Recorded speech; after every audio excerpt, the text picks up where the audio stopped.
हर हर महादेव। दोस्तों, आप सभी लोग जानते हैं कि 27 दिसंबर 2024 यानी शुक्रवार को पड़ रही है पौष महीने की द्वादशी तिथि।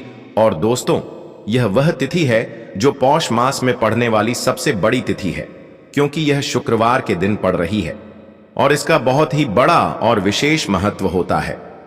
पूज्य गुरु जी ने कहा है कि अगर कभी भी मौका लग जाए और पौष महीने की द्वादशी तिथि शुक्रवार को पड़ जाए तो आप लोगों को 11 चावल के दाने का उपाय तो अवश्य ही करना चाहिए। इन दोनों का संयोग बहुत ही कम आता है।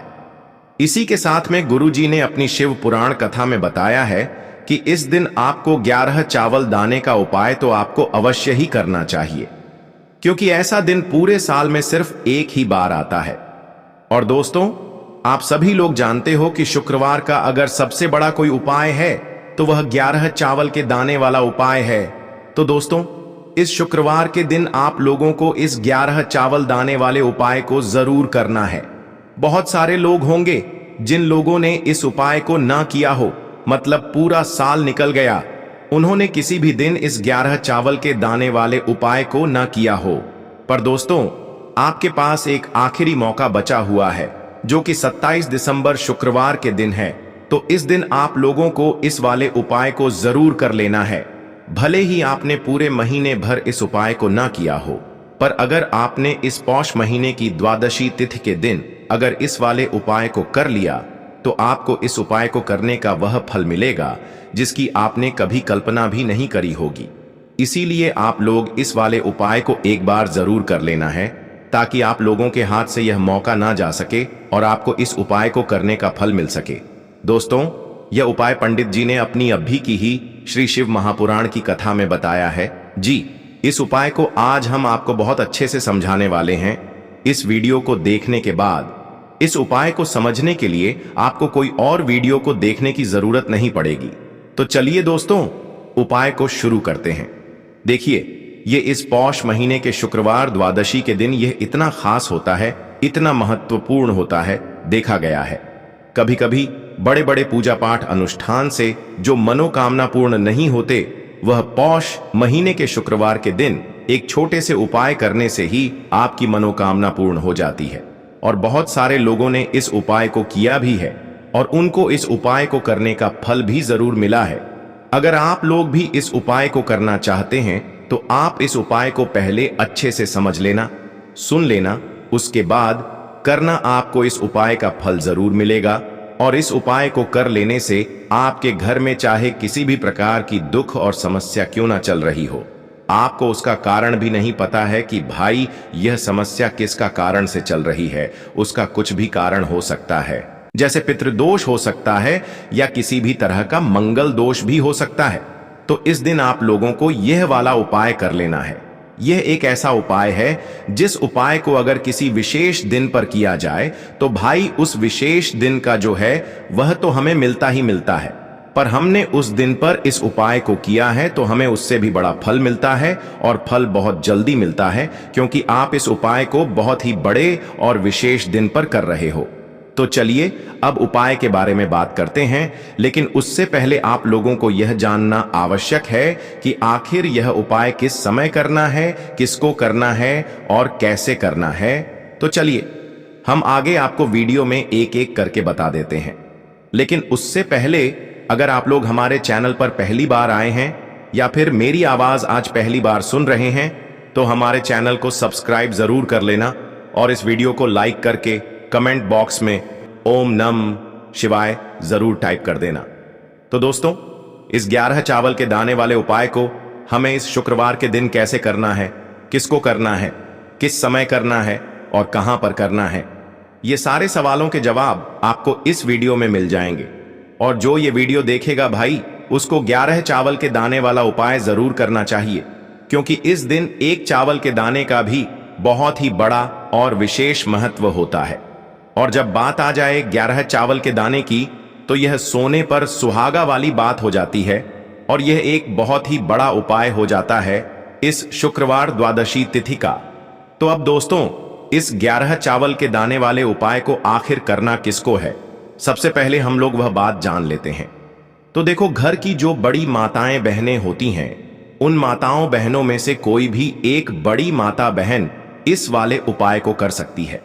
और दोस्तों, अगर आप चाहे तो अपने घर में से सभी सदस्यों को भी इस उपाय को करवा सकते हैं।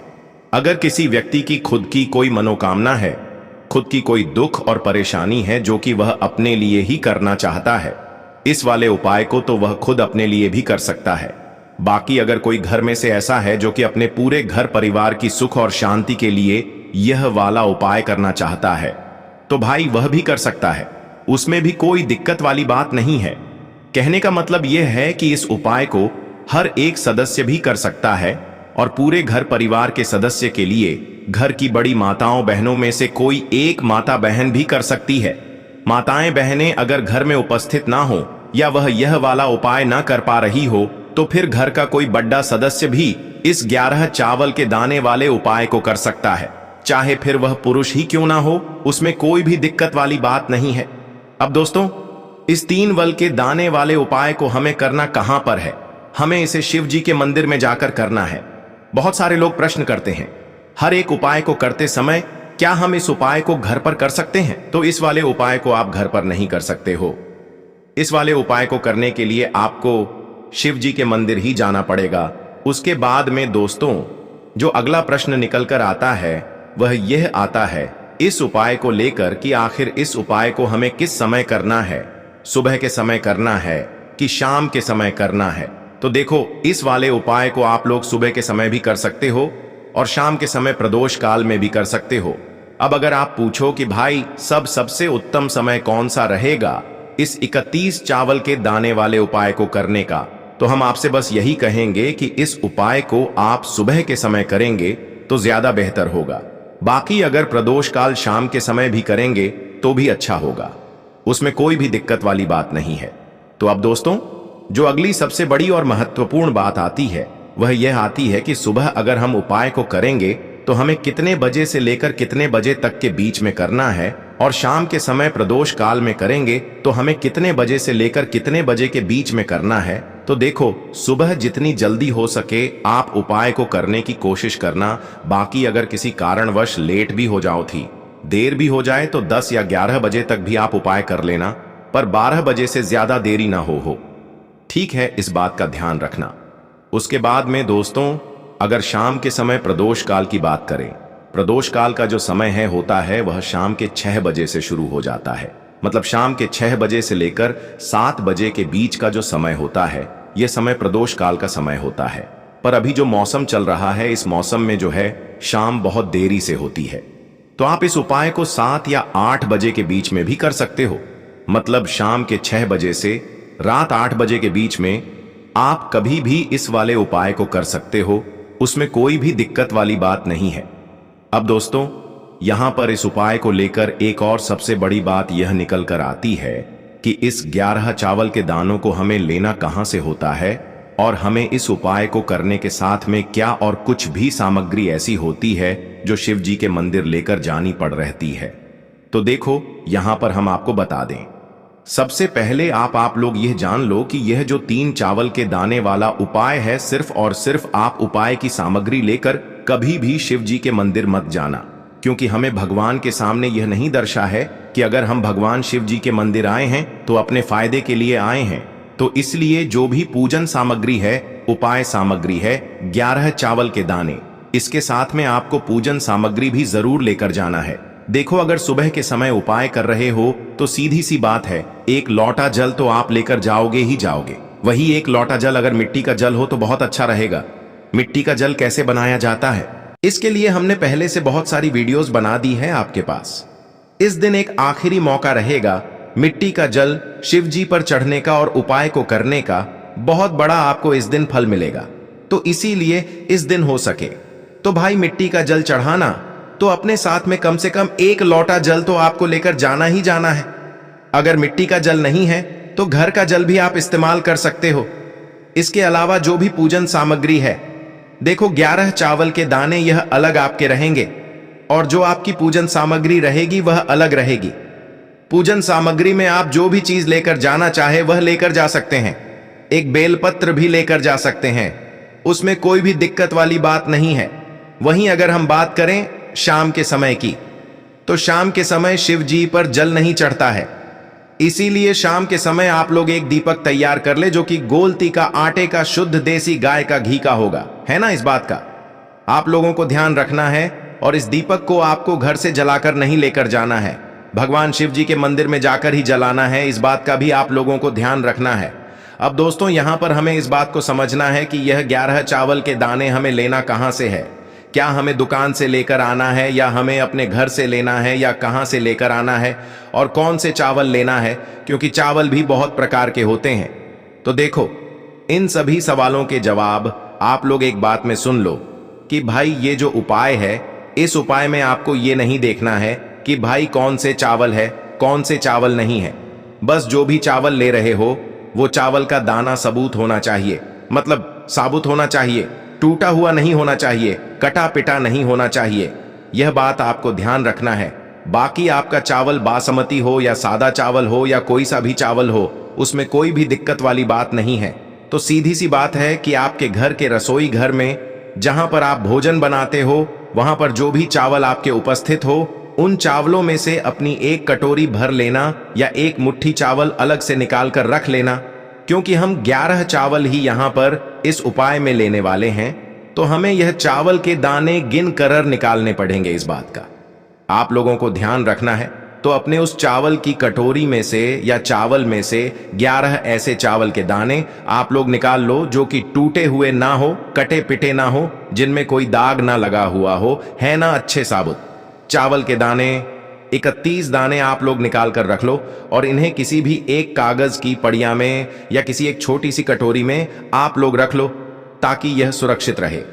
आपके एक भी चावल का दाना इधर उधर ना हो और आपका उपाय भी पूरा अच्छे से हो जाए। तो भाई जैसे ही आपका उपाय की जो सामग्री है, 11 चावल के दाने यह तैयार हो जाते हैं, उसके बाद मैं आपको जो भी अपनी पूजन सामग्री है सुबह के समय कर रहे हो, तो एक लौटा जल और एक बेलपत्र या पूजन सामग्री जो लेकर जाना चाहो उसकी भी तैयारी कर लेना।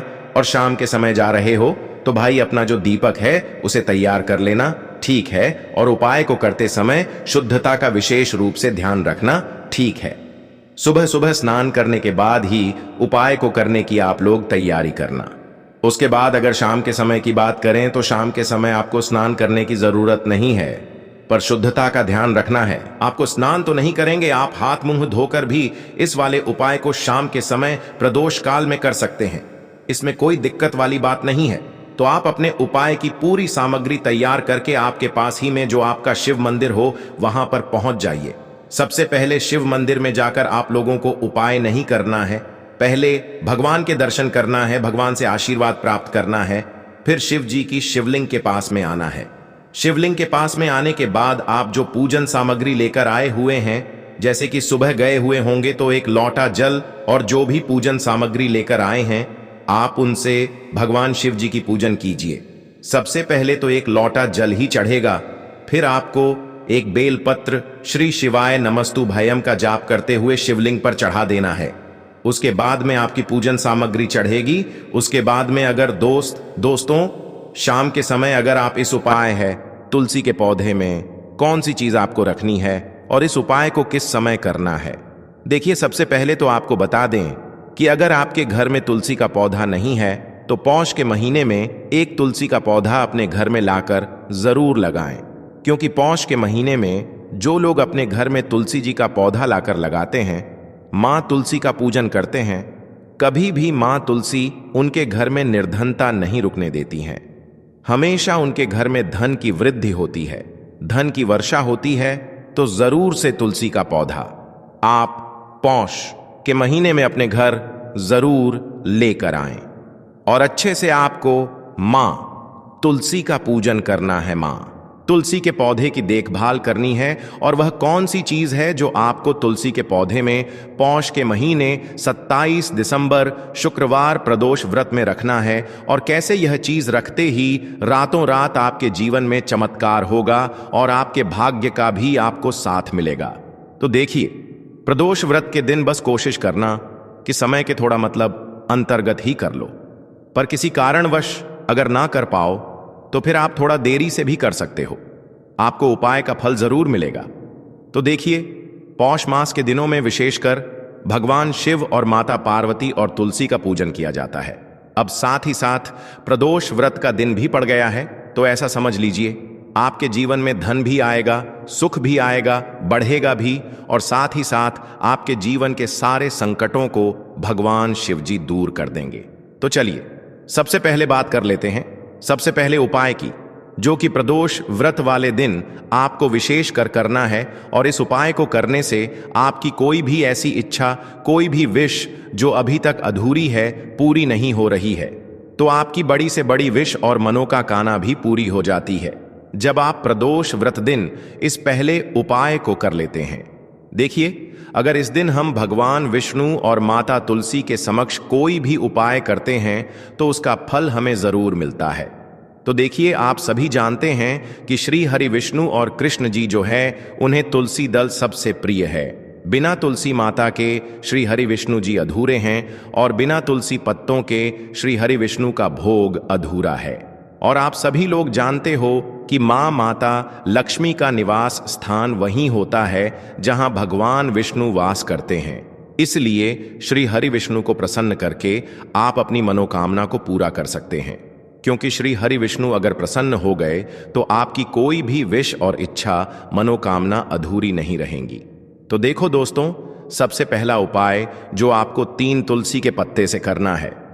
देखिए, आपको क्या करना है, तुलसी जी के 3 पत्ते लेना है।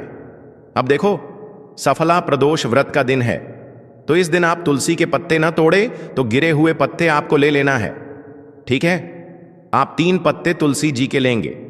यह 3 पत्ते तुलसी जी के आपके घर में मां लक्ष्मी का वास कराएंगे, आपके घर में खुशियां लेकर के आएंगे, आपके घर में धन संबंधित परेशानियों को दूर करेंगे। देखो कैसे करना है, समझना।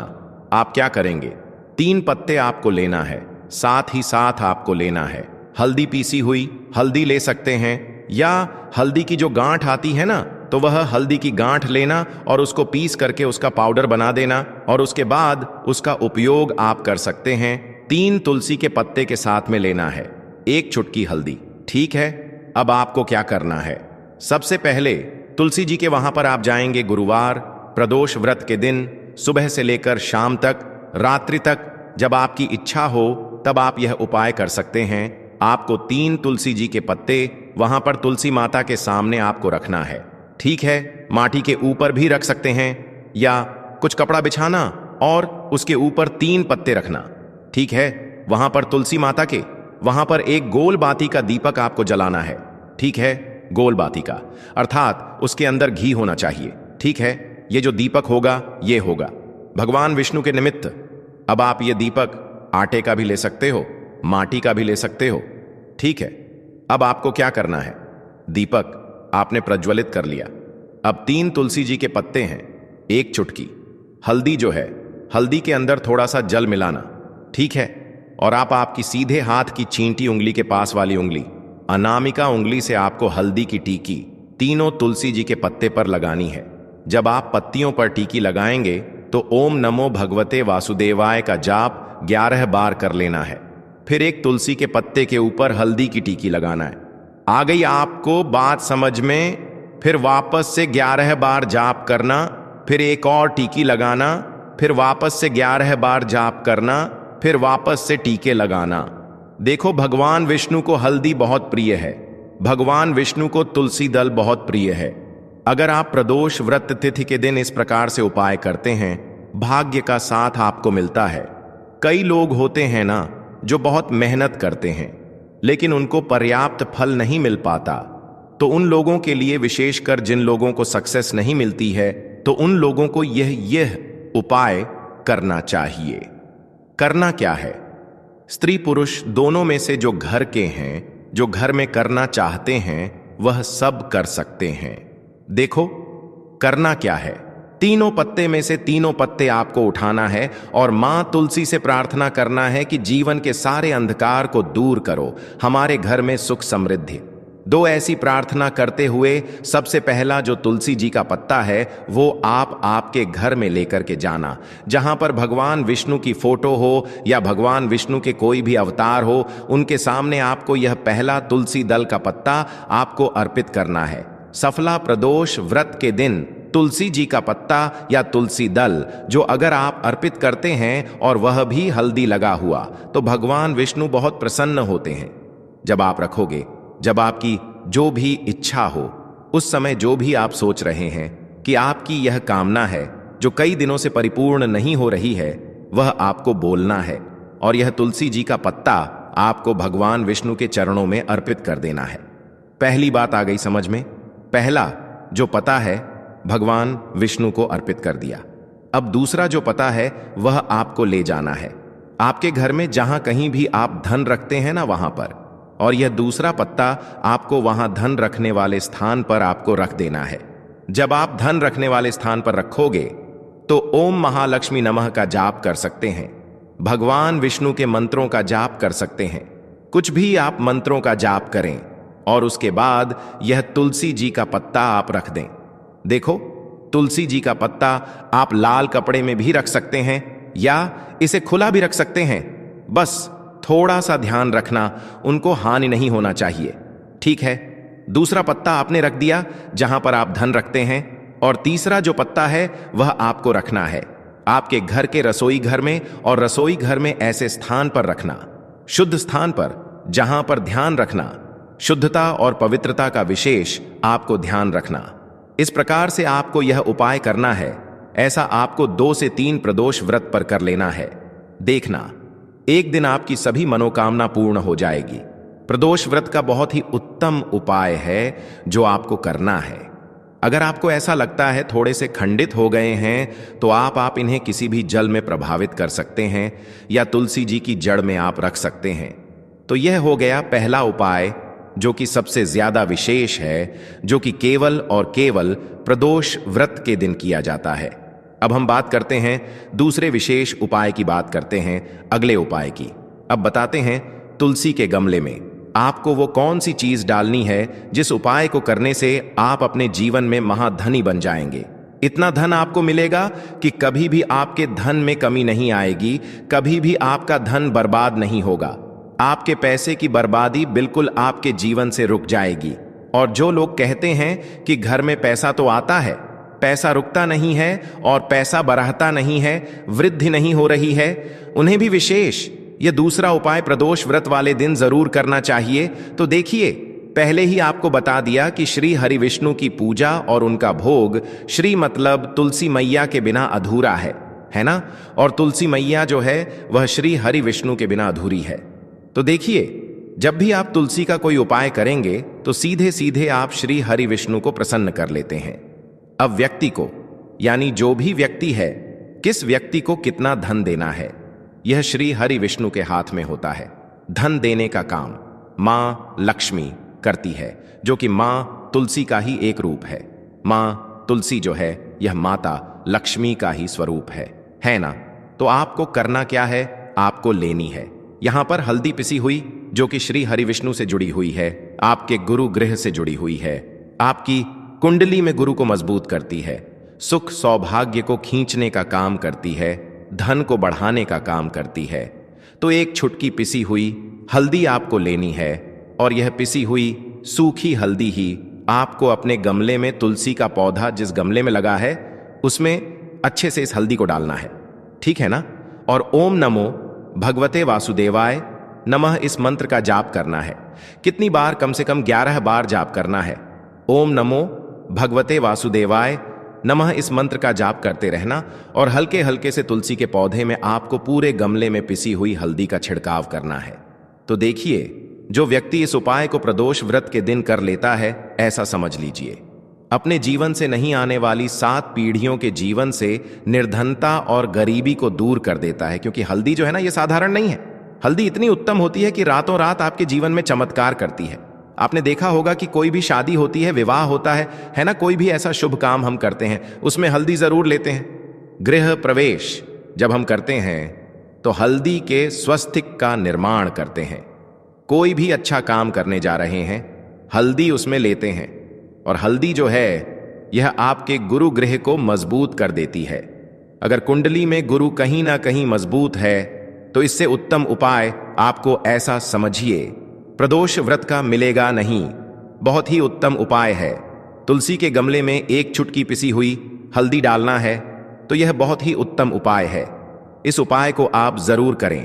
प्रदोष व्रत वाले दिन और साल का सबसे बड़ा यह दिन है, तो इस उपाय को करने से श्री हरि विष्णु आपसे न केवल प्रसन्न होते हैं, आपसे इतना प्रसन्न हो जाते हैं कि जीवन में कभी आपके गरीबी और निर्धनता को नहीं आने देते हैं और कभी भी ऐसे घर को फिर छोड़कर नहीं जाती है। स्थिर लक्ष्मी का वास आपके घर में होगा। यह हल्दी के स्वस्तिक वाला उपाय प्रदोष व्रत के दिन बहुत ही उत्तम है।